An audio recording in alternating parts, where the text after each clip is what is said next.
나 뒤질 것 같아. 넌 가정이라도 없지? 난 처자식 있어. 나 숨통 다 막혔어. 지가 쫄리면 전화 연결되고 이게 뭐하는 짓이니. 몇 달 동안 도대체가 잠수 타고 사람 졸라 힘들게 하고 그만큼 잠수 타고 사람 속삭이고 진짜 사람들 피똥 싸게 만들었으면 네가 어떻게 나한테 이러면 안 되잖아. 진짜 이거 너무한 거잖아. 난 겁나. 너 이렇게 얘기하고 또 연락 안 될까봐. 너 진짜 요번에도 잠수 타고 연락 안 되고 막 이래버리면 난 진짜 좀 살려줘라 진짜. 졸라 힘들다 진짜. 나는 걷어먹일 사람이 있어. 진짜 부탁 좀 하잖아.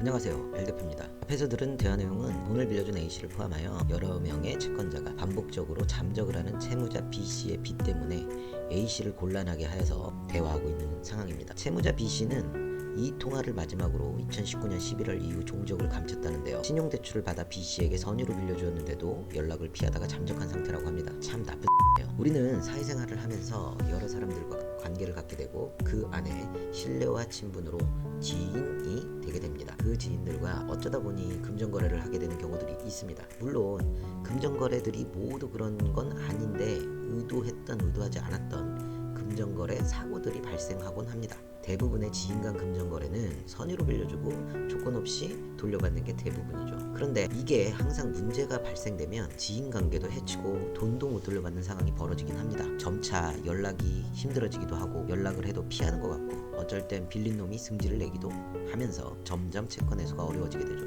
그래도 작은 돈이면 그나마 괜찮아요. 지인 하나 버리면 되지 생각할 수도 있죠. 그런데 이게 금액이 커지면 다른 문제가 되고 단순히 여윳돈으로 빌려준 게 아니면 문제가 됩니다.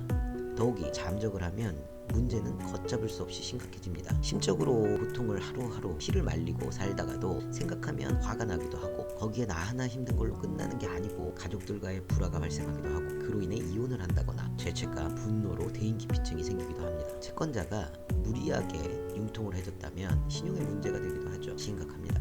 그나마 채무자가 연락이 원활하고 약속을 지키지 못한 것에 대해 미안해하며 현재는 어렵지만 상환을 위해 약속을 하고 최선을 다하고 있다면 현재 답답하긴 하지만 그래도 희망이 있고 그게 또 지인 아니겠습니까? 그런데 잠적하고 연락 끊는 새끼는 정말 개들인 거죠. 핸드폰 번호를 바꾸고 집을 찾아가도 없고 말 그대로 잠적하는 거예요.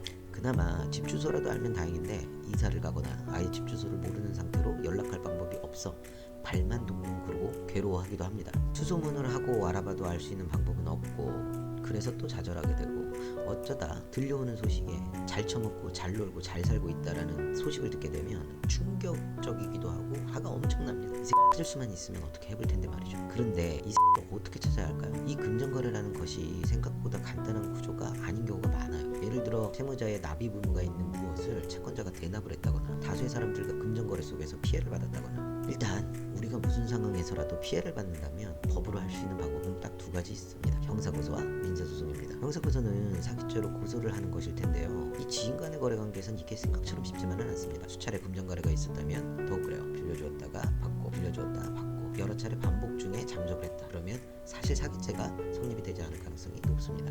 우선 알아두셔야 되는 건 지인 간의 돈거래에서 잠적을 하거나 그 사람이 어떤 상황인지 정확하게 파악을 못하고 있는 상황이라면 돈을 받기가 쉽지 않은 건 사실입니다. 그래서 보통 지인 간의 거래 관계상에 발생됐던 것들은 어떻게 해결을 하냐면요. 일단 찾아야 되지 않겠습니까? 지급 명령이라는 걸 먼저 할 수 있습니다. 지급 명령이라고 하면 법원을 통해서 너 이 사람한테 돈을 지급해라 라고 명령을 내려주는 거예요. 주소를 알아야 되겠죠. 지급 명령을 일단 진행을 하면 주소가 명확하지 않기 때문에 법원에서 송달이 되지 않으니까 주소 보정 명령이라는 것을 내립니다. 그거 가지고 동사무소에 가면 채무자 그 자식의 조문을 받아볼 수 있습니다. 현재의 주소를 확인할 수 있는 거죠. 보통 이렇게 잠적하는 사람들은요, 일이 벌어지고 난 다음에 전입을 합니다. 다른 곳으로 가족들한테 피해를 주지 않겠다라는 생각으로 전입을 하는 경우들이 많습니다. 근데 보통 이런 채무자들은 법원 송달 서류를 받지 않는 경우가 많죠. 그럼 지급 명령에서 끝나지 않고요, 자동으로 민사재판으로 넘어가요. 민사소송 비용에 대한 부담이 많이 느껴질 수 있는데요. 대법원 전자소송을 이용하시면 큰 비용 들이지 않고 다음 단계를 진행할 수 있습니다. 민사재판으로 넘어간 다음 변론기일에 채무자는 참석 안 하는 게 대부분이긴 한데요. 안 와주면 오히려 승소 판결이 빨라요. 원고 승소 판결이 났다고 바로 돈을 받을 수 있는 건 아닙니다만 채무자가 아직 사회생활을 해야 하고 아직 젊고 하다면 판결문을 가지고 충분히 압박할 수 있습니다. 신용조회를 통해서 압류하는 행위만으로도 충분히 나름 압박이 될 겁니다. 바로 받을 수는 없을지언정 이렇게라도 압박을 하고 괴롭혀야 되지 않겠습니까? 우리 같은 일반인들이